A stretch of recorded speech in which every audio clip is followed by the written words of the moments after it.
Hello, good afternoon everyone. Good afternoon बच्चा, क्या हाल चाल, कैसे हो आप सब? Good afternoon.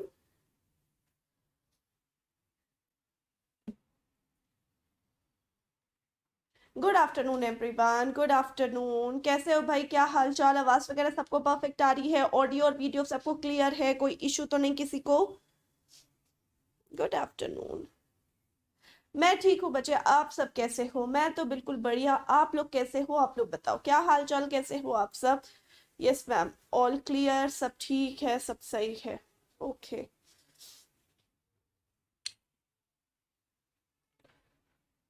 ठीक है।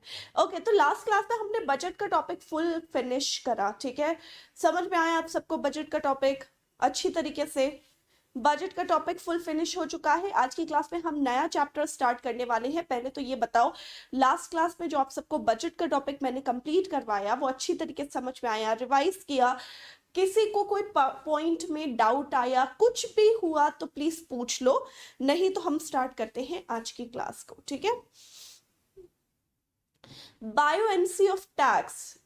देखो, बायोएनसी ऑफ टैक्स होता है कि हम ये नापने की कोशिश करते हैं कि टैक्स बेस का मतलब तो पता ही है, वो अमाउंट जिस पर टैक्स लागू होता है। टैक्स बेस बढ़ने के साथ कितना टैक्स बढ़ रहा है, यानी increase in the taxes proportionately to increase in the tax base, तो उसे हम क्या कहेंगे? बायोएंसी ऑफ टैक्स कहेंगे। इन दोनों के बीच के रिलेशन को हम बायोएंसी ऑफ टैक्स के नाम से जानते हैं, ठीक है? डन।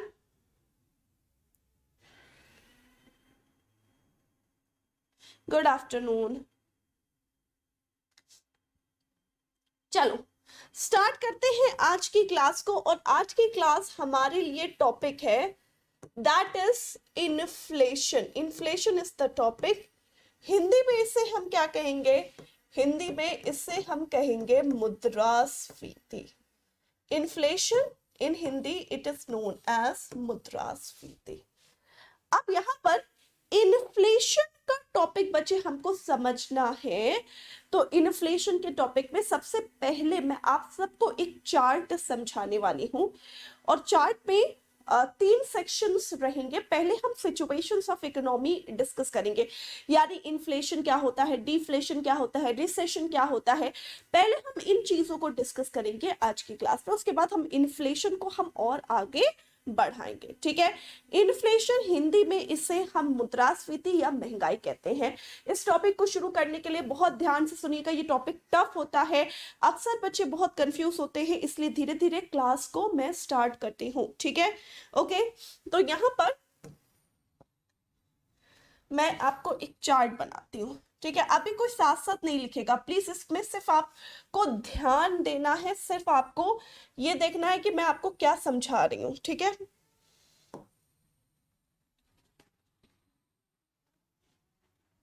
ओके।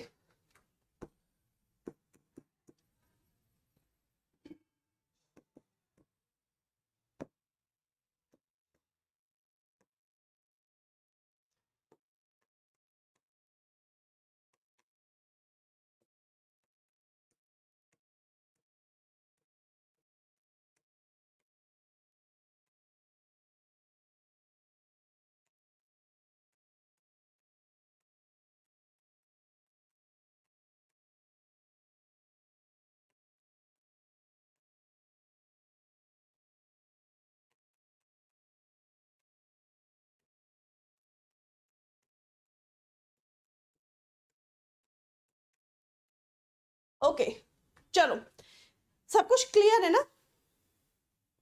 मैम थोड़ा साफ लिखे, you are not Audible.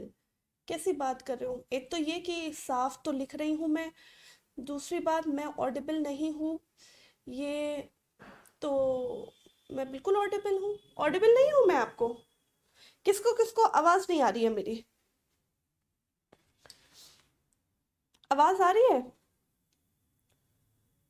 All clear है, सब ठीक है? मीनू गुप्ता कह तो रही, यहाँ तो रही है, सब ठीक है। ओके।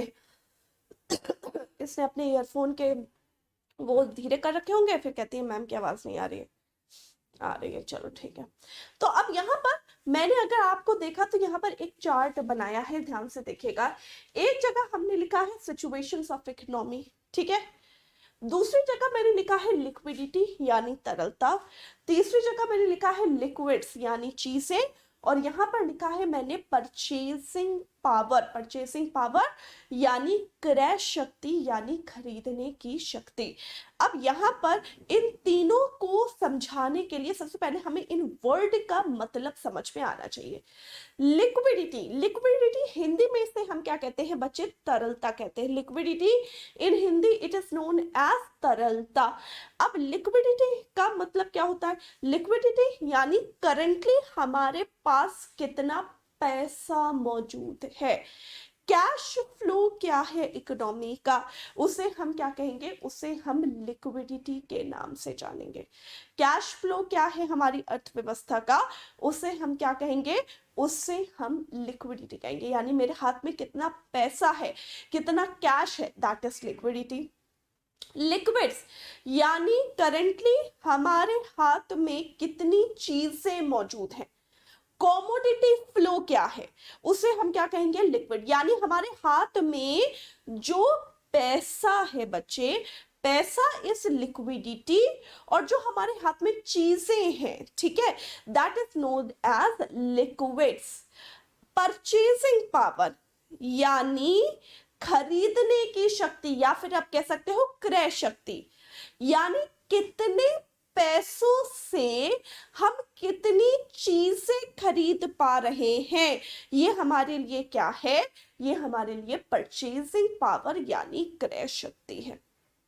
पैसा है तो लिक्विडिटी, चीजें हैं तो लिक्विड, कितने पैसों से कितनी चीजें खरीद पा रहे हैं, ये क्या है, परचेसिंग पावर है, यानी खरीदने की शक्ति होती है, ठीक है। फॉर एग्जाम्पल मेरे हाथ में 100 रुपए का नोट है, ध्यान से सुनिएगा। फॉर एग्जाम्पल मेरे हाथ में 100 रुपए का नोट है, तो जो 100 रुपए का नोट है दैट इज लिक्विडिटी। दो मेरे हाथ में चीजें हैं, ठीक है, दैट इज लिक्विड्स। जैसे फॉर एग्जाम्पल ये पेन है, ये पेन क्या हो जाएगा, ये पेन हो जाएगा लिक्विड, ठीक है। अब अगर मैं यहां पर बात करती हूं कि मैं 100 रुपए में ये 4 पेन खरीद कर ला रही हूं, मैं 100 रुपए में ये 4 पेन खरीद कर ला रही हूं, तो दैट इज व्हाट, इसे हम कहते हैं क्रय शक्ति, इसे हम क्या कहते हैं, परचेसिंग पावर कहते हैं। अच्छा मुझे एक बात बताओ सारे के सारे बच्चे, ध्यान से सुनिएगा और बात बताइएगा। अगर मैं ये कह रही हूं बाजार में जो लिक्विड्स हैं वो महंगे हो गए, फॉर एग्जाम्पल ये पेन महंगा हो गया, ये पेन क्या हो गया, महंगा हो गया। अच्छा जैसे ही ये पेन महंगा होगा, मुझे बताओ क्या मैं 100 रुपए में इस पेन को उतना ही खरीद पाऊंगी जितना पहले खरीद पा रही थी।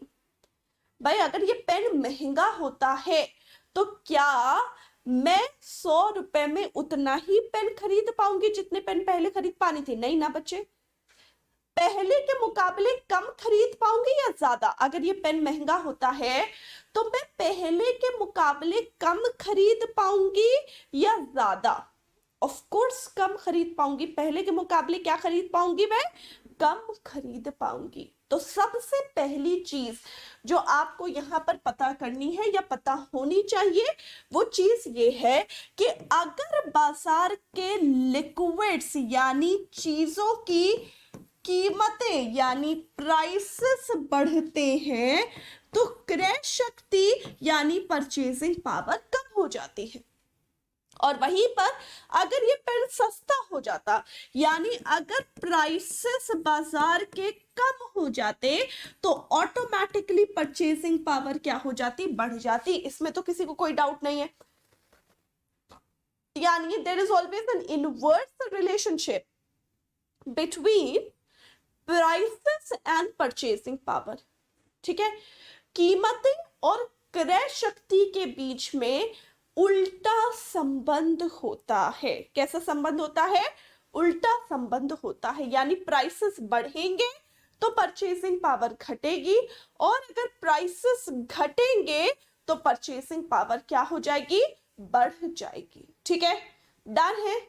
ओके, नेक्स्ट पॉइंट की अगर हम बात करते हैं, नेक्स्ट पॉइंट हमारे लिए क्या है, ठीक है, नेक्स्ट पॉइंट इज कि अगर मेरे हाथ में जो 100 रुपए का नोट है, ध्यान से सुनो, मेरे हाथ में जो 100 रुपए का नोट है, अगर इस 100 रुपए के नोट की वैल्यू ही बाजार में बढ़ जाती है, अगर मेरे हाथ में 100 रुपए का नोट है और इस 100 रुपए के नोट की वैल्यू ही बाजार में बढ़ जाती है, यानी करेंसी की वैल्यू बाजार में बढ़ जा रही है, तो मैं 100 रुपए से ज्यादा चीजें खरीद पाऊंगी या कम चीजें खरीद पाऊंगी?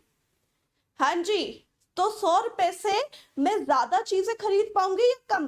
देखो, देश के अंदर जहां रुपी और रुपी चल रहा है वहां तो कोई फर्क नहीं पड़ेगा, भाई तुम्हारे पास भी रुपया है, मेरे पास भी रुपया है, तो अगर मेरी करेंसी की वैल्यू बढ़ी है तो तुम्हारी करेंसी की वैल्यू भी बढ़ी है, तो देश के अंदर यानी डोमेस्टिक ट्रांजेक्शन में तो कोई फर्क नहीं पड़ेगा, लेकिन इंटरनेशनल ट्रांजेक्शन में तो फर्क पड़ेगा। अगर मैं 100 रुपए की वैल्यू बाजार में बढ़ती है तो इंटरनेशनली, यानी अगर हम दूसरी करेंसी से एक्सचेंज कर रहे हैं, तो उस समय हमारी परचेसिंग पावर क्या हो जाएगी, उस समय हमारी परचेसिंग पावर बढ़ जाएगी। यानी परचेसिंग पावर बढ़ेगी कब?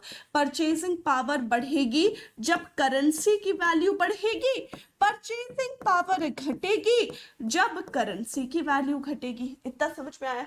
यानी करेंसी की वैल्यू, अभी डोमेस्टिक ट्रांजैक्शन में तो हमारा फर्क नहीं पड़ेगा, क्योंकि भाई डोमेस्टिक ट्रांजैक्शन में तुम भी पैसा लेकर बैठे हो, मैं भी पैसा लेकर बैठी हूं, लेकिन हाँ, अगर कोई इंटरनेशनल करेंसी से एक्सचेंज की बात आए और मेरी करेंसी की वैल्यू बढ़ती है तो जाहिर सी बात है मेरी परचेसिंग पावर बढ़ जाएगी, और यहीं पर अगर घटती है तो मेरी परचेसिंग पावर क्या हो जाएगी, अपने आप घट जाएगी। इतना समझ में आया? ये दो पॉइंट कि सबसे पहली चीज, परचेसिंग पावर बढ़ती है या तो जब कीमतें कम होती हैं, या तो बाजार में चीजें सस्ती हो जाए, या फिर करेंसी की वैल्यू बढ़ जाए। इसी तरीके से परचेसिंग पावर घटती तब है जब चीजों की कीमतें बाजार में बढ़ जाती हैं या फिर हमारी करेंसी की वैल्यू घट जाती है। ठीक है, ये दोनों चीज असर डालती है बाजार के परचेसिंग पावर पर। Third point is very important, ध्यान से सुनिएगा, और अगर नहीं सुना और बाद में इससे रिलेटेड क्वेश्चन पूछा तो मैं आंसर नहीं दूंगी, पहले ही बता दे रही हूं। यहां पर very important, most important thing, यहां पर ध्यान से सुनिएगा। There is no relationship between liquidity and purchasing power।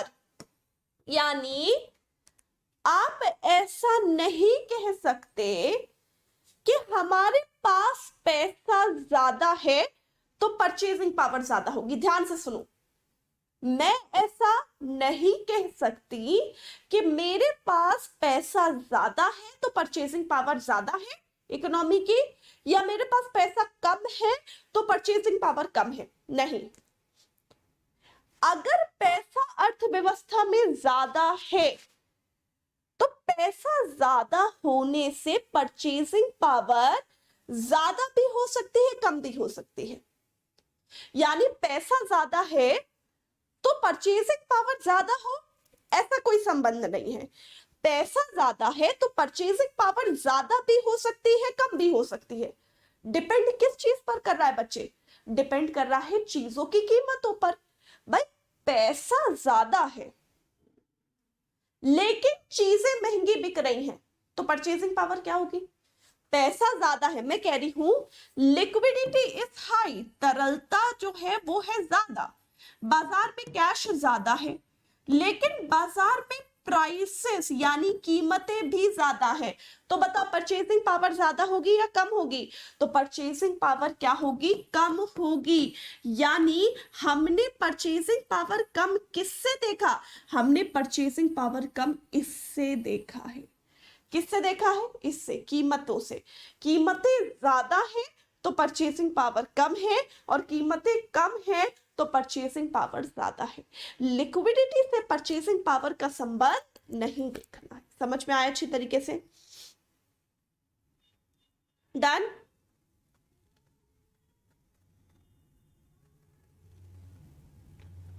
समझ में आया?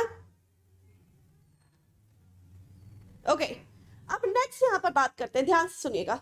मान लो मैं कह रही हूं बाजार में पैसा कम है, बाजार में लिक्विडिटी, पैसा कम है, ठीक है, लेकिन बाजार में चीजें सस्ती मिल रही हैं, यानी प्राइसेस जो है कम है। बाजार में पैसा कम है, बाजार में प्राइसेस भी कम है, तो बताओ परचेसिंग पावर ज्यादा होगी या कम? बाजार में लिक्विडिटी कम, पैसा कम है, चीजें सस्ती मिल रही है, यानी प्राइसेस आर लो। बताओ परचेसिंग पावर ज्यादा होगी या कम? जल्दी से आंसर दो, बताओ परचेसिंग पावर ज्यादा होगी या कम होगी? आंसर दो वरना तो मैं आगे नहीं बढ़ूंगी।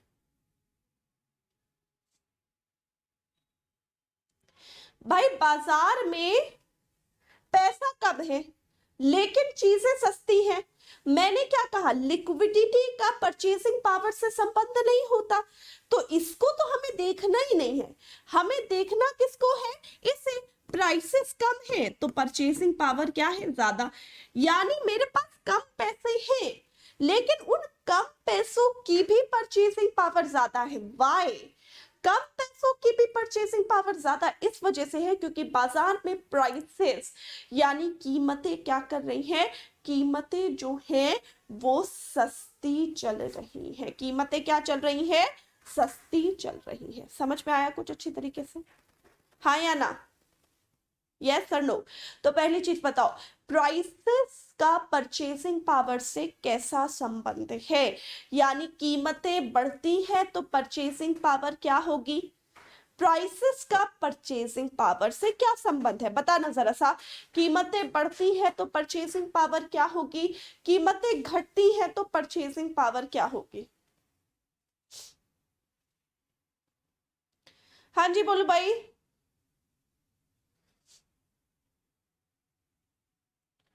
भाई आंसर दो वरना मैं आगे नहीं बढ़ूंगी। अगर आंसर नहीं दोगे तो मैं आगे नहीं बढ़ूंगी।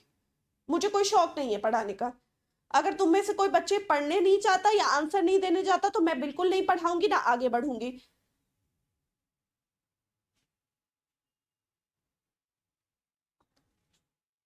कीमतें बढ़ेंगी तो क्रय शक्ति क्या हो जाएगी बच्चे, कीमतें बढ़ेंगी तो क्रय शक्ति क्या हो जाएगी, कम हो जाएगी। यानी अगर प्राइसेस ज्यादा है तो परचेसिंग पावर कम है और प्राइसेस कम है तो परचेसिंग पावर क्या है, ज्यादा है। ठीक है। दूसरी बात, प्राइसेस का या परचेसिंग पावर का और करेंसी की वैल्यू का सीधा संबंध है। यानी करेंसी की वैल्यू ज्यादा है तो परचेसिंग पावर ज्यादा है, करेंसी की वैल्यू कम है तो परचेसिंग पावर भी क्या होगी, कम होगी। ठीक है, डन। ओके, थर्ड हमारे लिए क्या है, there is no relation between liquidity and purchasing power. तरलता ज्यादा है यानी कैश ज्यादा है तो परचेसिंग पावर ज्यादा भी हो सकती है, कम भी हो सकती है। इट डिपेंड्स अपॉन कि बाजार में चीजें सस्ती मिल रही है या महंगी। ठीक है, अगर पैसा कम है तो परचेसिंग पावर ज्यादा भी हो सकती है, कम भी हो सकती है। इट डिपेंड्स अपॉन कि बाजार में चीजें सस्ती मिल रही है या महंगी मिल रही है। इतना समझ में आ गया अच्छी तरीके से सबको? यहां तक किसी को कोई डाउट नहीं है? अब यही चीज को हमें समझकर यहां पर सारी सिचुएशंस ऑफ इकोनॉमी समझनी होगी। ठीक है, सिचुएशन ऑफ इकोनॉमी प्लस फिर हम उसके कैरेक्टरिस्टिक्स भी समझेंगे कि इस सिचुएशन में क्या होता है, लिक्विडिटी कैसी होती है, लिक्विड्स कैसे होते हैं और परचेसिंग पावर यानी क्रय शक्ति कैसे होती है। सबसे पहला हमारे लिए है दैट इज मुद्रास्फीति। मुद्रास्फीति इंग्लिश में इसे हम क्या कहते हैं बच्चे, इंग्लिश में इसे हम कहते हैं इन्फ्लेशन यानी महंगाई। What is inflation? What is मुद्रास्फीति? इन्फ्लेशन यानी जब लगातार हमारे बाजार में चीजों की कीमतें बढ़े, जब लगातार हमारे बाजार में चीजों की कीमतें बढ़े जिसके कारण हमारी परचेसिंग पावर यानी खरीदने की शक्ति कम हो जाए तो उसे हम क्या कहेंगे, इन्फ्लेशन कहेंगे। लगातार चीजों की कीमतों का बढ़ना जिसके कारण हमारी परचेजिंग पावर यानी खरीदने की शक्ति का कम हो जाना, तो उसे हम क्या कहेंगे? इन्फ्लेशन कहेंगे। इन्फ्लेशन के समय पर तरलता क्या होती है? कैश फ्लो क्या होता है? इन्फ्लेशन के समय पर हमेशा याद रखिएगा बाजार का कैश फ्लो क्या होता है? इन्फ्लेशन के समय पर बाजार का कैश फ्लो हमेशा ज्यादा होता है। ठीक है, कैश फ्लो ज्यादा होने से महंगाई क्यों आ रही है? बिकॉज हमारे बाजार में अगर कैश फ्लो ज्यादा है, हमारे बाजार में अगर लिक्विडिटी ज्यादा है, हमारे और आपके पास पैसा ज्यादा है, तो पैसा ज्यादा है तो हम अलग अलग तरीके से चीजों की डिमांड को क्या करते हैं? बढ़ाते हैं ना। फॉर एग्जाम्पल मेरी सैलरी बढ़ जाएगी तो मुझे ज्यादा चीजों की डिमांड होने लगेगी, मुझे ये भी चाहिए, मुझे वो भी चाहिए। यानी बाजार में अगर पैसा बढ़ता है तो पैसा बढ़ने के साथ हमारे बाजार में डिमांड यानी मांग क्या होने लगती है? मांग जो है वो बढ़ने लगती है। लेकिन वहीं पर इसका नेक्स्ट पॉइंट क्या है? मुद्रास्फीति के समय पर तरलता यानी कैश फ्लो तो ज्यादा है, लेकिन बाजार की चीजें यानी लिक्विड्स क्या है? कम। यानी पैसा ज्यादा है यानी डिमांड तो हाई है, लेकिन बाजार की सप्लाई क्या है? कम। डिमांड ज्यादा है, सप्लाई कम है, तो बाजार में चीजें महंगी बिकेंगी या सस्ती? भाई इस पेन में डिमांड ज्यादा है, सप्लाई कम है, तो बाजार में चीजें क्या बिकेंगी? महंगी बिकेंगी। ठीक है, ये पेन क्या हो जाएगा? महंगा। खरीदने वाले लोग ज्यादा हैं, बेचने वाले लोग कम है, डिमांड ज्यादा है, सप्लाई कम है, तो बाजार में चीजें क्या बिकेंगी बच्चे? महंगी बिकेंगी। और जैसे ही चीजें महंगी बिकेंगी, परचेजिंग पावर क्या हो जाएगी? क्रय शक्ति क्या हो जाएगी? कम हो जाएगी। तो इसे हम क्या कहेंगे? इन्फ्लेशन यानी महंगाई के नाम से जानेंगे। समझ में आया?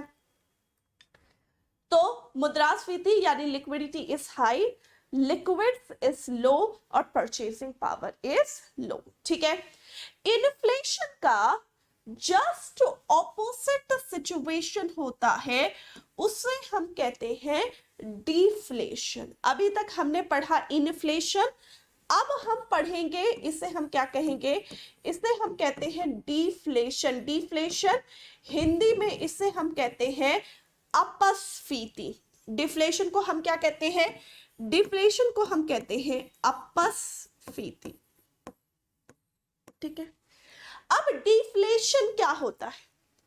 डिफ्लेशन यानी जब लगातार चीजों की कीमतें घटे, जब लगातार चीजों की कीमतें घटे जिसके कारण हमारी परचेसिंग पावर यानी खरीदने की शक्ति बढ़ जाए, तो उसे हम क्या कहेंगे? उसे हम डिफ्लेशन के नाम से जानेंगे। उसे हम किस नाम से जानेंगे?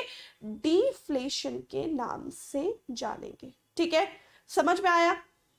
यानी लगातार चीजों की कीमतों का बढ़ना जिसके कारण हमारी खरीदने की शक्ति का कम हो जाना, दैट इज इन्फ्लेशन। लेकिन लगातार चीजों की कीमतों का घटना जिसके कारण हमारी खरीदने की शक्ति का बढ़ जाना, उसे हम क्या कहेंगे? डिफ्लेशन कहेंगे, यानी अपस्फीति के नाम से जानेंगे। अब डिफ्लेशन के समय पर सबसे पहले तो मुझे बताओ बाजार के लिक्विड्स यानी चीजें क्या होती हैं? भाई चीजें बच्चे सस्ती हैं। चीजें क्या है? डिफ्लेशन में सस्ती है, तो चीजें ज्यादा होंगी या कम? भाई डिफ्लेशन में चीजें तो सस्ती है, तो बताओ चीजें ज्यादा होंगी या कम? तो ऑब्वियसली चीजें ज्यादा होंगी। चीजें ज्यादा है तो चीजें सस्ती हैं, यानी बाजार में लिक्विड्स क्या है? ज्यादा। लिक्विड्स ज्यादा है तो सस्ते हैं, यानी परचेजिंग पावर भी क्या है बाजार की? ज्यादा। और हमारे बाजार में लिक्विडिटी यानी कैश फ्लो भी ज्यादा हो, उससे हम क्या कहेंगे? डिफ्लेशन कहेंगे। यानी डिफ्लेशन एक ऐसी सिचुएशन है जहां पर लोगों के पास पैसा भी है यानी डिमांड भी है मार्केट में, चीजें भी है यानी सप्लाई भी है, और चीजें सस्ती भी है, यानी परचेसिंग पावर भी क्या है, ज्यादा है, तो that condition is known as deflation. Inflation और डिफ्लेशन, देखो फर्क क्या है। इन्फ्लेशन और डिफ्लेशन दोनों समय हमारे बाजार में पैसा इज हाई, दोनों समय हमारे बाजार में पैसा क्या है, ज्यादा ही है। बस फर्क क्या है, फर्क सिर्फ इतना है कि इन्फ्लेशन में पैसा ज्यादा है लेकिन सप्लाई की कमी पड़ गई, डिफ्लेशन में पैसा ज्यादा है लेकिन सप्लाई भी ज्यादा है, और इसीलिए डिफ्लेशन में चीजें सस्ती मिल रही है और इन्फ्लेशन में चीजें महंगी मिल रही है। समझ में आया अच्छी तरीके से? हाँ जी, तो ये था मुद्रास्फीति, फिर हो गया अपस्फीति। अब नेक्स्ट बात कर रहे हैं, ठीक है। Next is known as disinflation. Next हम किसे क्या कहेंगे, नेक्स्ट हम बात करते हैं डिसइन्फ्लेशन की। अभी तक हमने पढ़ा इन्फ्लेशन, फिर मैंने तुम्हें डिफ्लेशन बताया, अब हम तुम्हें डिसइन्फ्लेशन बताएंगे। Disinflation in Hindi it is known as विस्फीति। हिंदी में से हम क्या कहते हैं, हिंदी में इसे हम विस्फीति के नाम से जानते हैं, ठीक है। डिसइन्फ्लेशन, डिसइन्फ्लेशन का मतलब क्या है, डिसइन्फ्लेशन का मतलब ये है जब हमारे बाजार में जानबूझकर बाजार की लिक्विडिटी यानी तरलता को कम किया जाए ताकि हम इन्फ्लेशन को कंट्रोल कर सके, तो उस सिचुएशन को हम क्या कहेंगे, उस सिचुएशन को हम डिसइन्फ्लेशन कहेंगे। यानी भाई इन्फ्लेशन में प्रॉब्लम ये थी कि पैसा ज्यादा था तो डिमांड ज्यादा थी और इसीलिए चीजें महंगी हो रही थी।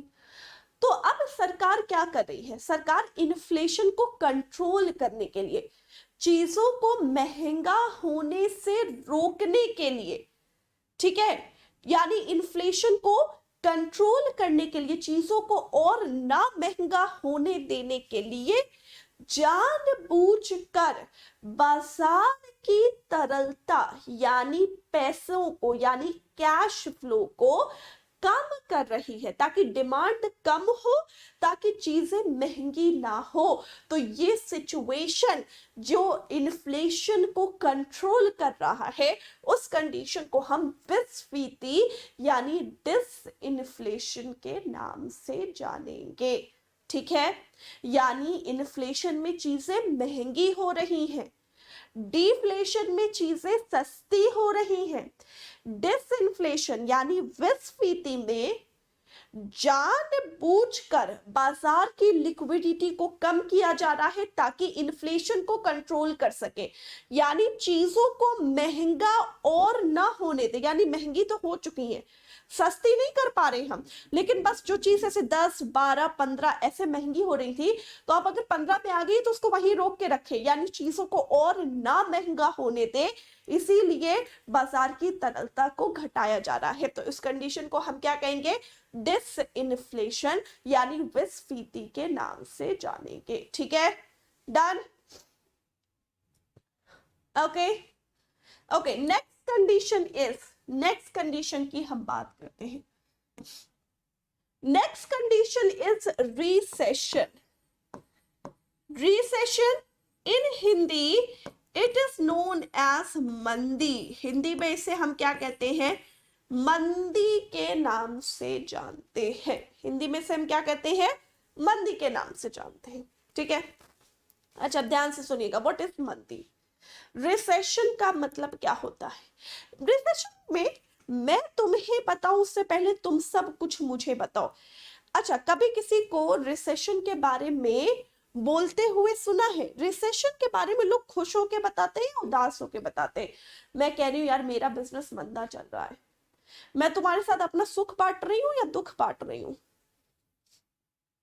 हाँ जी, मैं कह रही हूँ मेरा बिजनेस मंदा चल रहा है, इकोनॉमी रिसेशन में चल रही है, शेयर मार्केट का बिजनेस रिसेशन में चल रहा है, इंफ्रास्ट्रक्चर का बिजनेस रिसेशन में चल रहा है, तो हम आपके साथ अपना दुख बांट रहे हैं या सुख? सुख नहीं बांट रहे हैं, दुख बांट रहे हैं। यानी रिसेशन के समय पर अक्सर लोग क्या होते हैं? उदास होते हैं। चलो ये तो तुम लोग को पता है। अच्छा बताओ, रिसेशन के समय पर चीजें सस्ती मिलती है या महंगी? तभी तो पता होगा। मंदी के दौरान जब सुनते हो ना कि मंदी चल रही है, तो मंदी चल रही है मींस व्हाट? चीजें सस्ती है या महंगी है? चीजें सस्ती है या महंगी? During the time of recession चीजें क्या बनती है? सस्ती मिलती है। ध्यान से सुनिएगा, चीजें क्या होती है? सस्ती मिलती है। ठीक है, अब यहां पर देखो दो चीजें सस्ती है लेकिन लोग उदास हैं। अब तुम सोचो क्या लॉजिक हो सकता है? कब ऐसी कंडीशन आ जाए कि चीजें सस्ती है उसके बावजूद भी लोग उदास हैं? भाई रिसेशन क्या कह रहा है? रिसेशन कह रहा है चीजें सस्ती होने के बावजूद भी उसमें डिमांड नहीं है। यानी ये चीज सस्ती मिल रही है लेकिन इस पर डिमांड नहीं है। ये चीज सस्ती मिल रही है लेकिन इस पर डिमांड नहीं है। क्यों? चीजें सस्ती होने के बावजूद भी उस पर डिमांड क्यों नहीं है? क्योंकि लोगों की जेबों में पैसों की कमी है। क्योंकि लोगों की जेबों में क्या है? लोगों की जेबों में पैसों की कमी है। तो उस कंडीशन को हम क्या कहेंगे? रिसेशन। यानी डिमांड तो तभी होगी ना बच्चा जब बाजार में पैसे भी हो। भाई अगर यहाँ पर आज जैगुआर के शोरूम में ऑफ लग जाए कि आज जो जैगुआर गाड़ी खरीदेगा उसे हम 1 लाख रुपए का ऑफ देंगे। अब ऐसा तो है नहीं कि ये बात सुनते ही सारे के सारे हम सब जैगुआर के शोरूम के बाहर जो है लाइन लगा के खड़े हो जाए कि आज तो हम गाड़ी लेकर ही जाएंगे। नहीं ना, हम क्या देखेंगे? अरे भाई ये चीज सस्ती तो हो गई, लेकिन क्या ये खरीदने के लिए मेरी जेब में पैसा मौजूद है? यही कंडीशन रिसेशन कहलाती है। यानी अभी तक मैंने 3 पॉइंट्स पढ़ाए रिसेशन में, ध्यान से सुनना। पहली चीज, चीजें सस्ती होने के बावजूद भी उस पर डिमांड नहीं बढ़ पा रही है। उसमें डिमांड नहीं बढ़ पा रही है। क्यों नहीं बढ़ पा रही है? क्योंकि बाजार में पैसों की क्या है? कमी है। तो that is known as recession. Recession में हमेशा क्या होता है? डिमांड डेफिशिएंसी होती है। रिसेशन में हमेशा क्या होता है? डिमांड कम होती है। अच्छा अब एक बात सोचो, जब भी तुमने रिसेशन को बोलते हुए किसी के बारे में बात कर रही हो या कोई बात करता है रिसेशन के बारे में तो क्या कहता है? यार आजकल शेयर मार्केट का बिजनेस रिसेशन में चल रहा है, आजकल गोल्ड का बिजनेस रिसेशन में चल रहा है, आजकल जमीनों का बिजनेस रिसेशन में चल रहा है, इलेक्ट्रॉनिक्स का बिजनेस रिसेशन में चल रहा है। मैं कह रही हूं मेरा बिजनेस रिसेशन में चल रहा है। किसी को यह बोलते हुए सुना है कि आज इंडिया रिसेशन में चल रहा है इसलिए मैं उदास हूं? क्या कभी ये कोई बोलता है कि आज इंडिया रिसेशन में चल रहा है इसलिए मैं उदास हूं? और कोई ऐसा बोलता है तो गलत बोलता है। रिसेशन याद रखिएगा सारी अर्थव्यवस्था में एक साथ नहीं आता। रिसेशन का बहुत खास बात ये है, recession hits in few sectors. यानी रिसेशन क्या करता है? रिसेशन कुछ क्षेत्रों में हिट करता है। यानी 4 पॉइंट्स हुए। फ्यू सेक्टर्स में, ध्यान से सुनिएगा, इंडिया के कुछ क्षेत्रों में चीजें सस्ती मिल रही हैं लेकिन उसके बावजूद भी उस पर डिमांड नहीं है, डिमांड डेफिशिएंसी है। क्यों? क्योंकि लोगों की जेबों में पैसों की कमी है। ठीक है, अब याद रखना 5वां और आखिरी पॉइंट, ये जो फ्यू सेक्टर्स हैं ये ज्यादातर या तो लग्जरी होते हैं, ये ज्यादातर या तो लग्जरी होते हैं या फिर इन्वेस्टमेंट्स वाले एरिया होते हैं। बेसिक नेसेसिटीज में इतनी जल्दी रिसेशन नहीं आता। तुमने सुना है रिसेशन का रोना हमेशा बड़े बड़े हाथी रोते हैं। इलेक्ट्रॉनिक्स हो गया, कार हो गया, गोल्ड हो गया, शेयर मार्केट हो गया। क्या कभी किसी पान वाले को पान लगाते हुए ये बात कहते हुए सुना है? पान लगाते लगाते कह रहा है भैया आजकल लोग पान बड़ा कम खा रहे हैं। क्यों? क्योंकि उनके पास पैसों की कमी हो गई ना। वो सोना खरीदने गए हैं लेकिन पान नहीं खा पाएंगे, तो इसलिए पान के सेक्टर में रिसेशन है। कभी ऐसा सुना है? नहीं।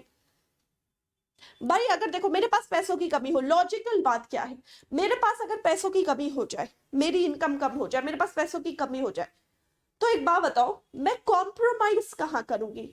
मैं खरीदना कम कहाँ करूंगी, लग्जरी इन्वेस्टमेंट्स में या बेसिक नेसेसिटी। मैं ऐसा तो नहीं कहूंगी कि मेरी इनकम कम हो गई है, चलो कोई बात नहीं, मैं 10 दिन तक खाना नहीं खाऊंगी लेकिन मैं कार खरीदने जा रही हूं। क्या मैं ऐसा कहूंगी? नहीं कहूंगी।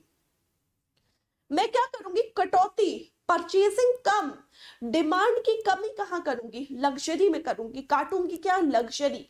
बेसिक नेसेसिटीज इतनी जल्दी नहीं काटूंगी। और इसीलिए जो पैसे कम होने का असर पड़ता है वो पहले हमेशा इन क्षेत्रों में पड़ता है, यानी लग्जरी में पड़ेगा, इन्वेस्टमेंट्स वाले एरिया में पड़ेगा। और इसीलिए ये सेक्टर्स किस में जाते हैं? ये सेक्टर्स रिसेशन में जाते हैं, यानी मंदी में जाते हैं। यानी 5 पॉइंट है रिसेशन में, ध्यान से सुनिएगा। 5 पॉइंट। पहला पॉइंट, इंडिया के फ्यू सेक्टर्स में, रिसेशन कभी फुल सेक्टर्स में नहीं आता, इंडिया के फुल सेक्टर्स में नहीं आएगा। फ्यू सेक्टर्स में चीजें सस्ती होने के बावजूद भी उसमें डिमांड डेफिशिएंसी है, यानी डिमांड ज्यादा नहीं है क्योंकि लोगों के पास पैसों की कमी है, तो उसे हम रिसेशन कहेंगे। और रिसेशन ज्यादातर हमेशा लग्जरी में आएगा या फिर इन्वेस्टमेंट वाले एरिया में आता है। समझ में आ गया अच्छी तरीके से? जैसे कि अब अगर तुमसे कोई एग्जांपल दे, आजकल जमीन का बिजनेस रिसेशन में चल रहा है, तो तुम समझ गए वो क्या कह रहा है? वो कह रहा है देखो भैया, आजकल जमीन जो है सस्ती मिल रही है, लेकिन फिर भी लोग जमीन नहीं खरीद पा रहे हैं, फिर भी जमीन में डिमांड ज्यादा नहीं है। क्यों? क्योंकि अभी बाजार में पैसों की कमी है।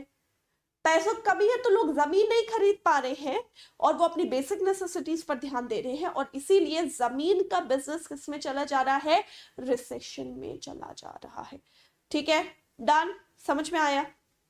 तो चलो इसकी हम यहां पर बात करते हैं कि इसमें हमारे कैरेक्टरिस्टिक्स क्या होंगे। रिसेशन के समय पर चीजें सस्ती मिल रही हैं, तो बताओ चीजें ज्यादा होंगी या कम? रिसेशन के समय पर चीजें सस्ती मिल रही है, तो बताओ चीजें ज्यादा होंगी या कम? बोलो।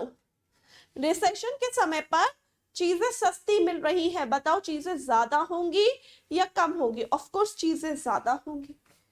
चीजें ज्यादा हैं और बच्चे चीजें सस्ती हैं। चीजें ज्यादा हैं और चीजें सस्ती हैं, यानी परचेजिंग पावर भी क्या होगी? ज्यादा। लेकिन फिर भी लोग खरीद नहीं पा रहे हैं। क्यों? क्योंकि बाजार की तरलता क्या है? कम। यानी कम पैसे हैं लेकिन कम पैसों की परचेजिंग पावर ज्यादा है। क्यों? क्योंकि बाजार में चीजें सस्ती मिल रही हैं। यानी मैं कह रही हूं अगर मेरी जेब में ज्यादा पैसे होते तो मैं चीजें खरीद लेती, लेकिन प्रॉब्लम तो यही है ना कि रिसेशन के समय पर मेरी जेब में पैसा ही नहीं है, यानी पैसा कम है। बाजार में लिक्विड्स चीजें ज्यादा हैं और चीजें सस्ती हैं, यानी परचेसिंग पावर भी क्या है? ज्यादा है। ठीक है, डन? ये है हमारे लिए रिसेशन यानी मंदी। नेक्स्ट हम बात करते हैं, next is known as depression. Next हम किसकी बात करते हैं? डिप्रेशन की बात करते हैं। डिप्रेशन, महामंदी। अब ये हमारा पर्सनल डिप्रेशन नहीं है बच्चे, ये हम इकोनॉमी के डिप्रेशन की बात कर रहे हैं, महामंदी की बात कर रहे हैं। अभी तक मैंने आपको बताया रिसेशन, रिसेशन यानी मंदी। अब हम कह रहे हैं, बात कर रहे हैं डिप्रेशन। डिप्रेशन मतलब महामंदी। देखो मैं क्या कह रही हूं, सुनो ध्यान से। अच्छा समझो, इस क्लास में अगर सिर्फ मेरा मूड खराब है तो तुम लोग हो रिसेशन में, हम सबका एक साथ मूड खराब हो जाए, समझ लो हम डिप्रेशन में हैं। इस क्लास में एक बच्चा उदास है तो समझो हम रिसेशन में हैं। हम सारे मिलकर उदास हैं तो समझो हम है डिप्रेशन में। What is depression? देखो रिसेशन, रिसेशन कब कहला रहा था? मंदी, मंदी तभी कहलाती है जब वो इंडिया के फ्यू सेक्टर्स पे हिट करती है, कुछ क्षेत्रों में हिट करती है। अगर यही रिसेशन हर एक सेक्टर में एक साथ आ जाए, यानी क्या लग्जरी क्या इन्वेस्टमेंट्स, लोगों के पास पैसों की इतनी कमी हो जाए लोगों के पास पैसों की इतनी कमी हो जाए कि वो अपनी बेसिक नेसेसिटीज में भी कॉम्प्रोमाइज कर रहे हैं, यानी आपकी बार डिमांड पूरे अर्थव्यवस्था में हर एक क्षेत्र में कम है, तो उस कंडीशन को हम क्या कहेंगे? डिप्रेशन कहेंगे। यानी रिसेशन हर एक क्षेत्र में आ जाए तो डिप्रेशन है। यानी मैंने सही कहा था, इंडिया में रिसेशन नहीं आ सकता, क्योंकि अगर तुमको ये कहना है ना कि इंडिया में रिसेशन है, तो तुम ये रिसेशन शब्द नहीं इस्तेमाल करोगे, तुम क्या कहोगे? इंडिया में डिप्रेशन है। इंडिया के सेक्टर्स में रिसेशन है, इंडिया में डिप्रेशन होता है, ठीक है। यानी जब रिसेशन हर एक क्षेत्र में आ जाए तो वो डिप्रेशन है, लेकिन अब कुछ क्षेत्र में डिमांड डेफिशिएंसी है तो उसे हम क्या कहेंगे? रिसेशन कहेंगे, ठीक है। डन। अच्छा, डिप्रेशन के समय पर बाजार में पैसा क्या होता है? चलिए आंसर दीजिए। डिप्रेशन के समय पे बाजार में पैसा क्या होता है? डिप्रेशन के समय पर बाजार में पैसा होता है बहुत कम। डिप्रेशन के समय पे बाजार में पैसा क्या होता है? बहुत कम। कम नहीं, बहुत कम, क्योंकि अगर पैसा कम है तो आएगा रिसेशन, यानी पैसों की कमी है तो आएगा रिसेशन, यानी कम है पैसा तो लग्जरी कट रही है, लेकिन कम होते होते बहुत कम हो जाए पैसा, गिना चुना पैसा बाजार में हो, तब तो वो बेसिक नेसेसिटीज में कॉम्प्रोमाइज करेंगे, यानी बाजार का पैसा कम नहीं, क्या होगा? बहुत कम है। अच्छा एक बात बताओ, अगर पैसा इतना कम है तो क्या इसका असर प्रोडक्शन में पड़ेगा या नहीं? भाई पैसा ही नहीं है तो प्रोडक्शन कैसे करोगे, मुझे ये बताओ। भाई मेरे पास पैसों की इतनी कमी है कि मैं पेट भर के खाना नहीं खा पा रही हूं, तो मैं चीजें बनाऊंगी कैसे, तुम ये सोचो। और अगर मेरे पास पैसा आएगा तो पहले अपना पेट भरूंगी फिर तो बनाऊंगी ना चीजें। यानी पैसा इतना कम है तो इसका असर पड़ा किस पे? सप्लाई पे, प्रोडक्शन पर। प्रोडक्शन कम हो गया यानी बाजार में चीजें क्या हो गई? कम। अब चीजें कम है तो चीजें महंगी बिकेंगी या सस्ती? चीजें कम है तो चीजें महंगी बिकेंगी या सस्ती? चीजें कम है तो चीजें महंगी बिकेंगी, यानी परचेजिंग पावर भी क्या हो जाएगी? कम हो जाएगी, ठीक है। तो उससे हम कहेंगे डिप्रेशन। यानी एक तो पैसा बिल्कुल नहीं है, चीजें भी नहीं है, और जो चीजें हैं वो महंगी मिल रही हैं, तो that is known as depression. समझ में आया?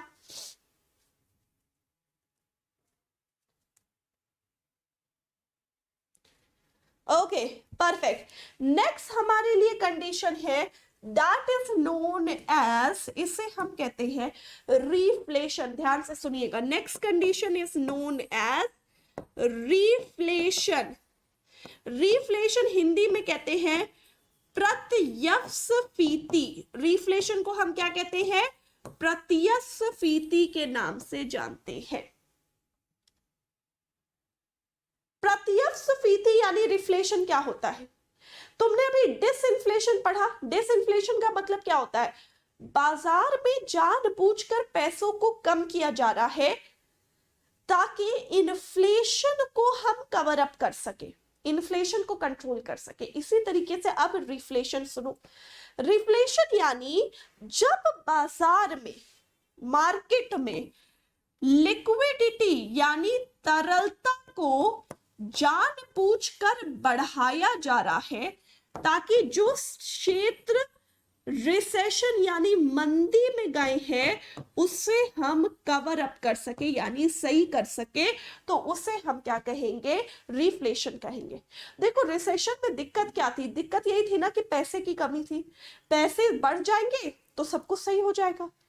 तो क्या करा जा रहा है? जानबूझकर बाजार में पैसा बढ़ाया जा रहा है ताकि मंदी से, क्षेत्रों को मंदी से बाहर निकाला जा सके। तो उस कंडीशन को हम क्या कहेंगे? रिफ्लेशन के नाम से जानेंगे, ठीक है। डन। तो यहां पर अभी तक मैंने कौन कौन सी सिचुएशन पढ़ाई? इन्फ्लेशन, मुद्रास्फीति यानी लगातार चीजों की कीमतों का बढ़ना जिसके कारण हमारी परचेजिंग पावर का कम हो जाना। नेक्स्ट मैंने आपको बताया डिफ्लेशन यानी अपस्फीति, लगातार चीजों की कीमतों का घटना जिसके कारण हमारी परचेजिंग पावर का बढ़ जाना। नेक्स्ट मैंने आपको बताया डिसइन्फ्लेशन, यानी विस्फीति, यानी जानबूझकर पैसा घटाया जा रहा है ताकि इन्फ्लेशन को कंट्रोल कर सको तुम। नेक्स्ट मैंने आपको बताया रिसेशन यानी मंदी, यानी जब इंडिया के कुछ क्षेत्रों में चीजें सस्ती होने के बावजूद भी उसमें डिमांड ज्यादा ना हो। क्यों? क्योंकि हमारे पास पैसों की कमी है, तो इस कंडीशन को हम रिसेशन यानी मंदी कहेंगे। जब रिसेशन हर एक क्षेत्र में एक साथ आ जाए, इंडिया के सारे सेक्टर में एक साथ रिसेशन हिट कर रहा है, तो उस कंडीशन को हम कहेंगे डिप्रेशन यानी महामंदी। रिफ्लेशन यानी प्रत्यक्ष क्या है? बाजार में जानबूझकर पैसे को बढ़ाया जा रहा है ताकि रिसेशन को हम क्या कर सके? सही कर सके, कवर अप कर सके।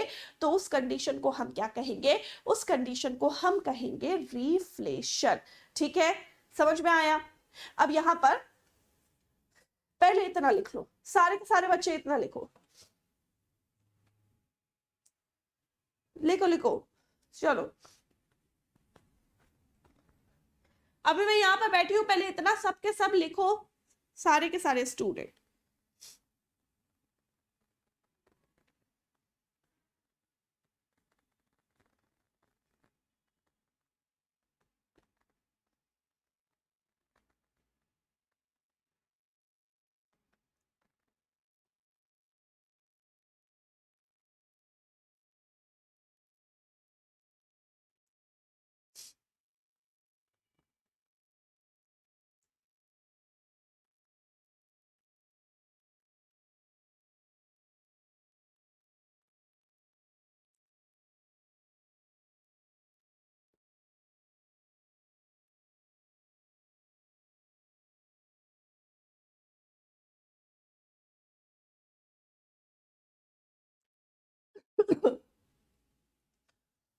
सब कुछ चल रहा है, सब कमेंट्स है, बस मैं कमेंट्स को देखा नहीं अभी ना, क्योंकि मैं आपको पढ़ाने में ध्यान दे रही थी। आप सब लिखो।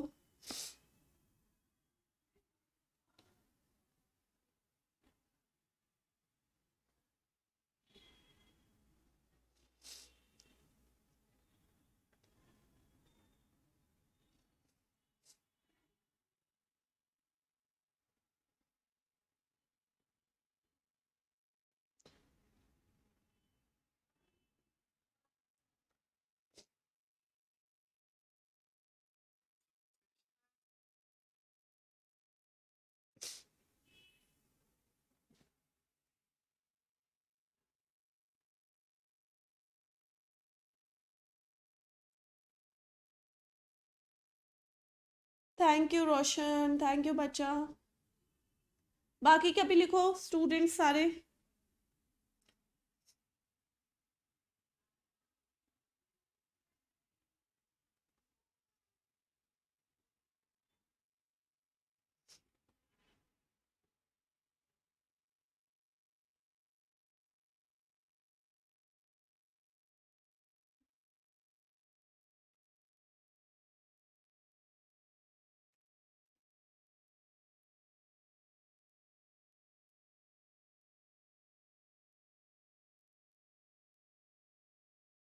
हो गया? ई को पहले थोड़ा सा भी नहीं समझ में आ रहा था, अब आ रहा है, चलो अच्छी बात है। थैंक यू बच्चे, आना चाहिए बस। इसको लिखो।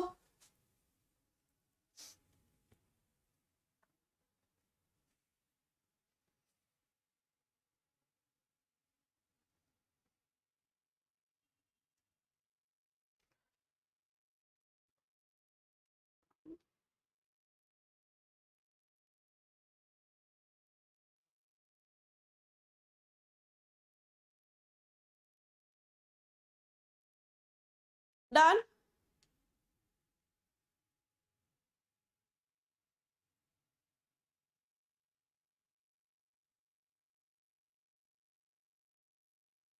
Thank you Jitendra, thank you बेटा। रोशे, थैंक यू।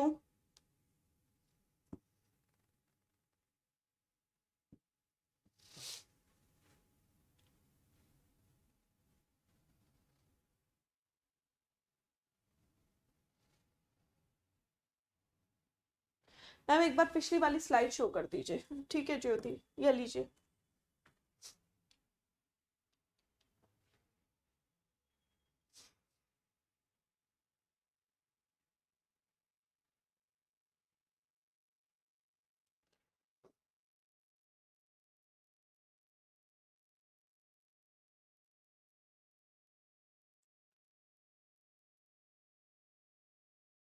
डन।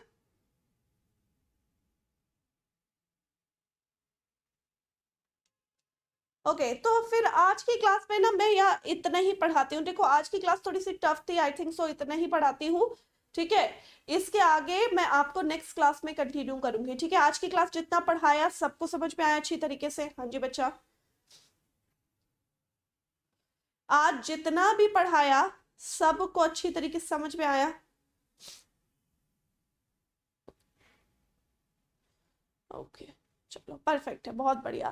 कल की क्लास में मिलती हूँ फिर आप सबसे। ठीक है,